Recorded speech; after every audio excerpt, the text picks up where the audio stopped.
Queria só fazer uma correção. No início da entrevista eu disse que o ex-presidente Jair Bolsonaro estava em Brasília. Na verdade, ele já fez o esclarecimento, ele está na praia de Mambucaba, no Rio de Janeiro. Agora quem faz a pergunta é Adalberto Piotto.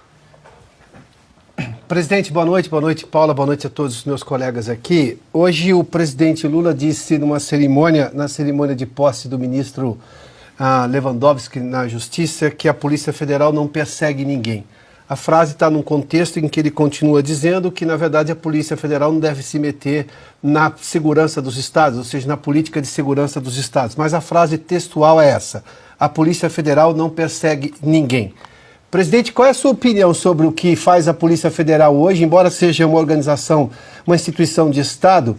A nomeação do diretor-geral é do presidente da República, não é nem do ministro da Justiça, é uma instituição de Estado. O senhor não pôde nomear, inclusive, o diretor de Estado, o diretor da corporação, por uma decisão do Supremo Tribunal Federal, mas hoje parece que até a Polícia Federal pode ser que tenhamos uma Polícia Federal paralela.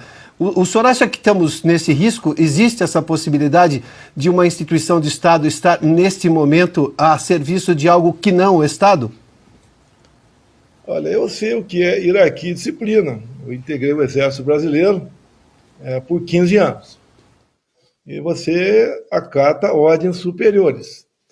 Neste caso, eu não vejo a PF cometendo abuso, vamos assim dizer. Ela é determinada a cumprir missões.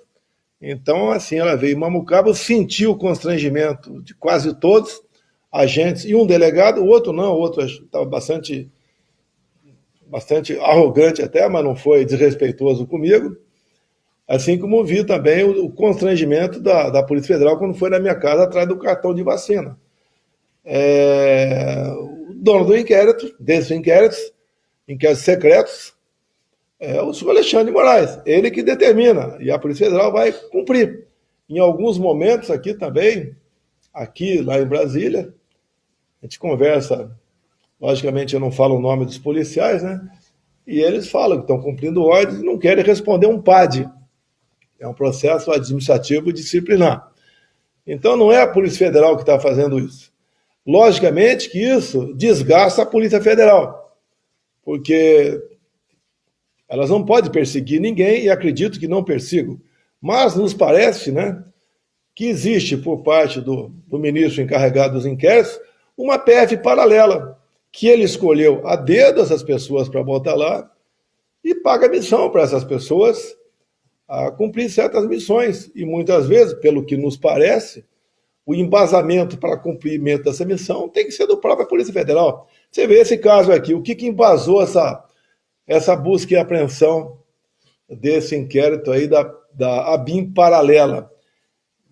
Foi um print do telefone de uma servidora comissionada da Câmara Municipal do Rio de Janeiro, que eu a conheço há pelo menos 20 anos, uma pessoa decente, honesta, tá?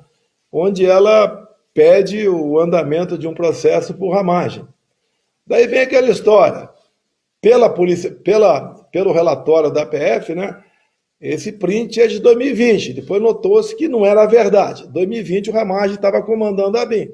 Então não foi nenhum pedido para o diretor, para o presidente da ABIN. Isso aconteceu em meados de outubro do ano retrasado. Ou seja, já havia acabado o segundo turno, o Ramagem havia sido eleito deputado federal, ele já estava afastado pelo menos 5 meses da ABIN. E outra, pelo que se tem conhecimento também, que o pedido dos 2 inquéritos não tem nada a ver com Jair Bolsonaro ou qualquer um dos seus filhos. E também não houve o retorno por parte do Ramagem. Ou seja, pegou-se uma fake news, ou criou-se uma fake news em cima disso, uma mentira para justificar a busca e apreensão.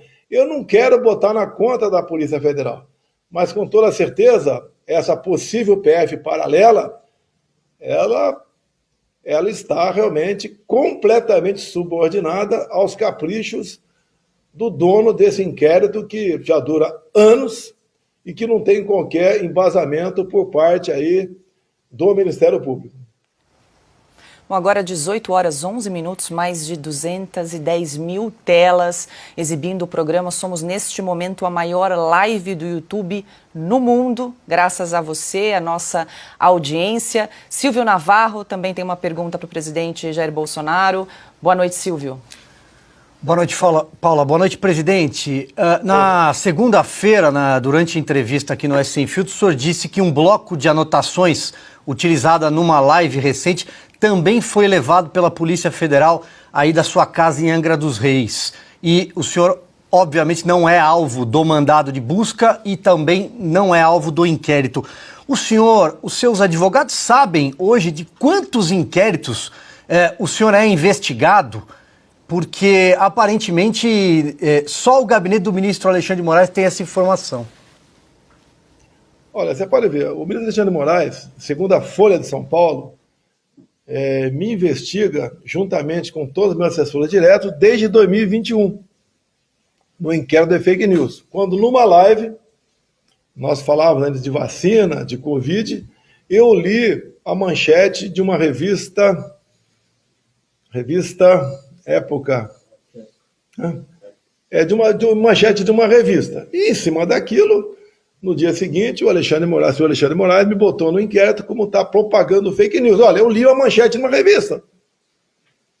Tá? Porque a Covid ainda era uma interrogação para o mundo todo. Como hoje, tem muitas coisas obscuras na Covid sobre o seu tratamento, etc. Ou seja, a partir daquele momento, o CID entrou no radar deles, os demais ajudantes de ordens entraram no radar dele e ele sabia todos os meus passos, porque era espelhado, né, segundo a Folha de São Paulo, as mensagens trocadas com essas pessoas. E nós éramos monitorados, e não nós que monitorávamos quem quer que seja. Eu até perguntaria aqui, segundo aí a imprensa, foram 30 mil pessoas monitoradas pela tal da BIM paralela. E o senhor Rodrigo Pacheco, presidente do Congresso, vai pedir a relação de parlamentares. Eu sugiro, né, ao senhor Rodrigo Pacheco, ele tem uma comissão que trata de assuntos estratégicos lá, que peça a relação dos 30 mil monitorados, para que sejam divulgados. Porque é muito fácil botar na minha conta o interesse em saber a localização geográfica dessas pessoas. Deixo claro que esse equipamento comprado no governo Temer, no bem entender, bem intencionado, porque as inteligências têm que ter a capacidade de monitorar as pessoas com ordem judicial, sim, tá? Mas as informações que eu tenho não são precisas, mas as informações que eu tenho que a precisão da localização de uma pessoa com o celular no bolso chega a 100 metros, com todo respeito. 100 metros, você não sabe nem se duas pessoas estão no mesmo quarto de hotel, ou se estão no mesmo hotel. Você não tem informação nenhuma. Eu jamais trabalharia com esse tipo de informação se fosse um elemento de informação. Ou seja, o que eu contei para vocês aqui, da BIM 2012, que trabalhava lá com da Dilma Rousseff, tá? Trabalhava ao lado das inteligências cubana e venezuelana, aí é um assunto gravíssimo. Tá? Inclusive contrariando a Constituição, onde diz ali das atribuições do chefe de Estado, do presidente da República. Ele não pode agir dessa maneira, interferindo em outros países. Então isso tudo você vai botando num canto, está servindo para cada vez mais esclarecer a população, como é o poder em Brasília, como a esquerda, no caso do PT, se usa da máquina pública. Você pode ver, ele fala que eu aparelhei os sistemas de informações. Eu não indiquei ninguém para compor as diretorias da BIM. Agora, nós vemos aqui agora na imprensa, Metrópolis, novo número 2 da BIM doou para candidatos da esquerda, PT e PCdoB. Ou seja, ele está formando uma BIM agora, não é uma BIM paralela, uma BIM totalmente paralela, onde os seus amigos de confiança estão indo para lá. A exemplo do que era a BIM em 2012, quando afastou, com o material capturado pelas inteligências cubana e venezuelana e a própria BIM, o então Paraguai do Mercosul, para poder entrar nesse bloco o seu amigo, naquela época, Hugo Chávez, da Venezuela. Então isso tudo está servindo para mostrar para a população o que é o poder, o que é o sistema, o que é o establishment, como eles interferem. Para mim, 2022 é uma página virada. Mas vocês lembram, tem cabimento o TSE decidir que eu não podia fazer live do Palácio do Alvorada, onde aquela é minha residência, enquanto fosse presidente? Tem cabimento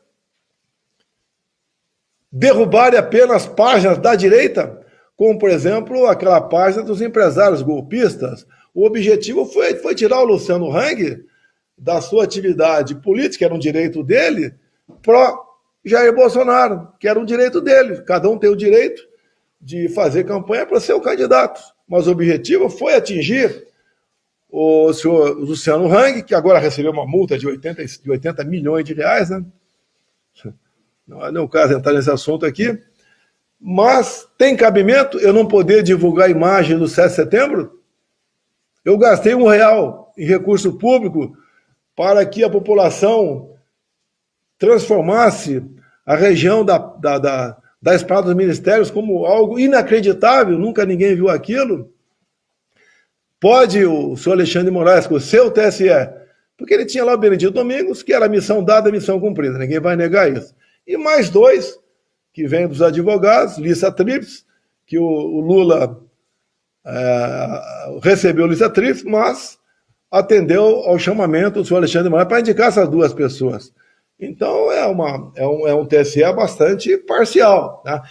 Essas indicações foram mais recentes, mas o TSE esteve nas mãos do Alexandre de Moraes, tinha um poder absoluto sobre o TSE.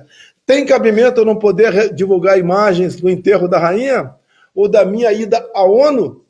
Até a primeira vez que eu estive na ONU, vale a pena contar para vocês, né? É mais uma confidência. Eu não sou o Pepe Mujica, porque não estou fazendo um livro aqui. Mas a minha primeira ida à ONU, logicamente, Presidente da República novo, né? É tradição o Brasil fazer o discurso.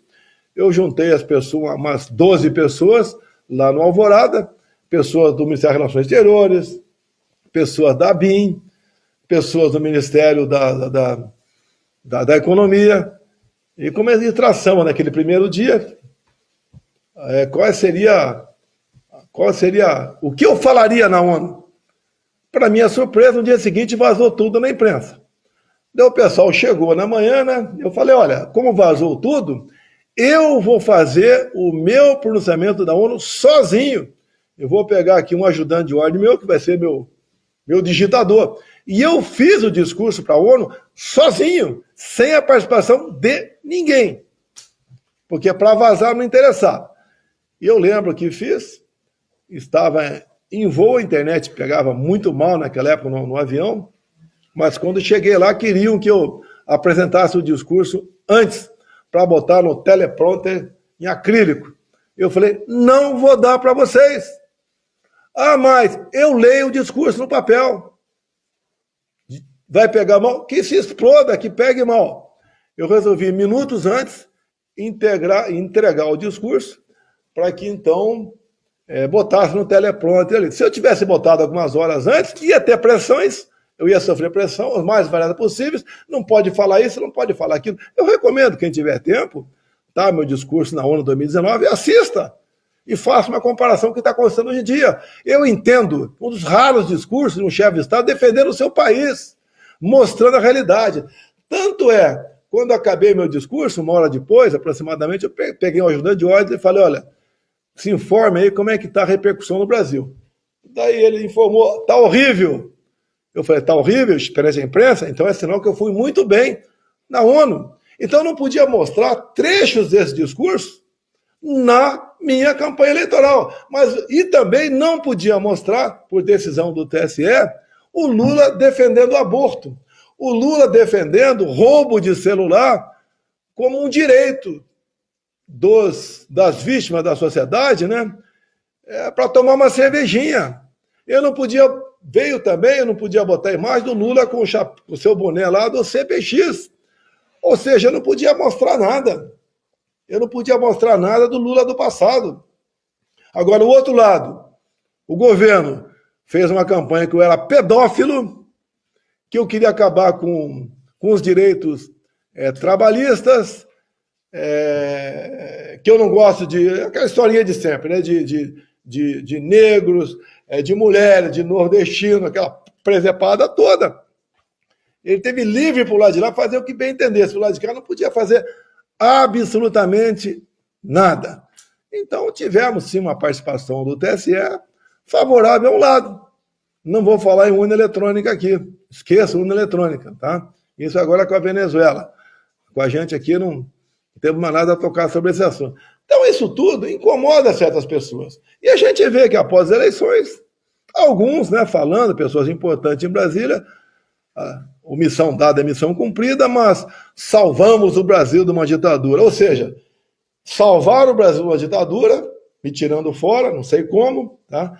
Mas botando lá um cara que é apaixonado por Maduro, que é apaixonado por Ortega, lá da Nicarágua, tá? Que era apaixonado pelo Fernandes, da Argentina, por Evo Morales, da Bolívia, cuja turma de esquerda da Bolívia está presa por 10 anos a ex-presidente Jeanine Áñez. Qual a acusação contra Jeanine Áñez? Participou de atos antidemocráticos. Então, essas verdades, através de vocês da Oeste, poucas outras órgãos de imprensa, a gente consegue ir mostrando. E se me permite, Augusto Nunes, eu comecei a conversar contigo, até falei contigo ontem sobre essa entrevista hoje, você gostou, muito obrigado. A gente podia fazer uma aparição semanal para eu focar em cima de vocês, como foi, por exemplo, a minha ida para a Rússia para conversar com o Putin, que a imprensa toda bateu em mim. Mas se eu não vou, não tínhamos fertilizantes, negociamos diesel e outras coisas mais. Algumas particularidades não comprometedoras, como o Putin te recebe, como ele é, porque eu só tinha um intérprete, ele tinha 2. Então essas questões são importantes. Não pode morrer comigo isso aí, não vou fazer um livro, não pode morrer comigo, não me entender. É para abrir a cabeça do brasileiro. Como é o nosso país, como é o poder, com as pressões que você sente. O que aconteceu, por exemplo, no segundo mês que eu estava em Brasília, quando chegou um peso pesado, só eu e essas pessoas, que todo mundo sabe o nome delas, eu falaria, e falaram para mim, o jogo aberto aqui.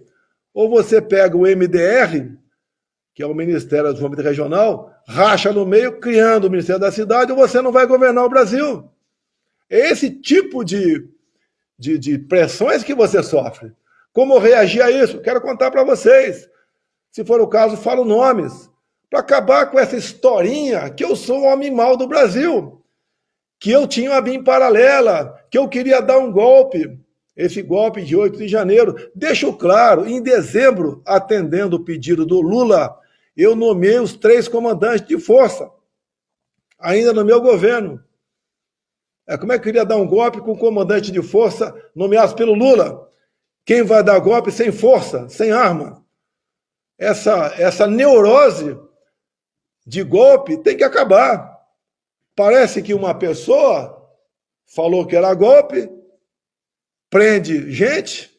Eu me sinto presidiário com essas pessoas, condenadas a 17 anos de cadeia, pessoas humildes, decentes, tá? Se algum extrapolou depredando patrimônio, que pague, pô, mas com 17 anos de cadeia e sendo acusado como tentativa armada de mudança no Estado Democrático de Direito. Quem vai acreditar nisso? Não só o atual ministro da Defesa teve o caráter de falar que não existe golpe sem um comandante e sem força. Nenhum tiro foi disparado. Aquela prisão de 1.500 pessoas, quer dizer que 1.500 pessoas estavam programando dar um golpe e ninguém sabia de nada. O Lula, no domingo pela manhã, vai para Araraquara se encontrar com o seu prefeito preferido lá. Digo aqui, o senhor Flávio Dino, o Carlos Bolsonaro pediu para o presidente da Câmara Municipal para que preserve as imagens sobre o servidor Edivaldo, para daqui a pouco não falar que ele chegou mais cedo lá para pagar possíveis provas da BIM paralela no gabinete dele, coisa que o Flávio Dino não fez. Primeiro, todo o governo falou, no episódio de 8 de janeiro, que só tinha aquela imagem daquele magrinho, né, com o olho arregalado, derrubando um relógio com uma camisa com a minha estampa no peito, que não tinha mais nada. Depois apareceu as imagens, via CNN, do G. Dias passeando entre terríveis golpistas terroristas. Ora, se alguém queria dar um golpe no governo, o governo mostra as imagens. Por que não mostra as imagens? Porque é uma mentira a história de golpe. E outra coisa que vale a pena aqui. Hoje nós tivemos a notícia que o MP pediu o arquivamento da acusação contra o nosso ministro Anderson Torres. Tá? E ele fala algumas coisas que vale a pena, se me permite aqui, 30 segundos, tem muita coisa para falar, só duas coisas. Primeiro, ele cita o prezado procurador Carlos Henrique Martins, ele cita do caráter ordeiro dos acampados. Ele cita o caráter ordeiro dos acampados. E o procurador, quando se refere à CPMI, que eu sei o que é CPMI, eu sei o que é CPI, o povo também já começa a ter entendimento, né? Que ali é uma briga política muito grande, ele fala o seguinte, abre aspas, que embora o relatório da CPMI tenha concluído pelo indiciamento de Anderson Torres, trata-se de um documento que carrega em si legitimamente o viés político, visto ser fruto de trabalho de integrantes do Poder Legislativo, os quais visam atender com sua iniciativa o seu eleitorado. Agora, por outra parte, não é apenas isso. Entra o Kassab na CPMI, que é secretário de São Paulo aqui, do governador. O Kassab determinou que todos os seus deputados e senadores votassem contra Jair Bolsonaro, favorável ao relatório, para me indiciar na CPMI, para que ele mantivesse 3 ministérios no governo Lula. Então o Kassab terminou para que seus deputados e senadores do PSD votassem pelo indiciamento de Jair Bolsonaro, independente de provas. Eu não fui convidado nem convocado para a CPMI, senão ele perderia 3 ministérios. Esse é o perfil, né? O Kassab bem representa o caráter do velho político brasileiro. E essas pessoas presas há 7 anos, e também esse que morreu, o Quezão, seu Kassab, só tem responsabilidade nisso. Que se o teu partido tivesse feito um trabalho isento na CPMI, a exemplo do procurador agora, que desmonta a CPMI, com toda certeza não teremos a barbaridade toda lá. Mas vocês, para atender a narrativa do PT, que a direita é golpista e é terrorista, você, Kassab, manda os teus parlamentares do PSD votar favorável ao relatório. Então, você não tem como buscar a verdade, buscar dias melhores para o seu país, se você não tiver o João 8,32 na cabeça.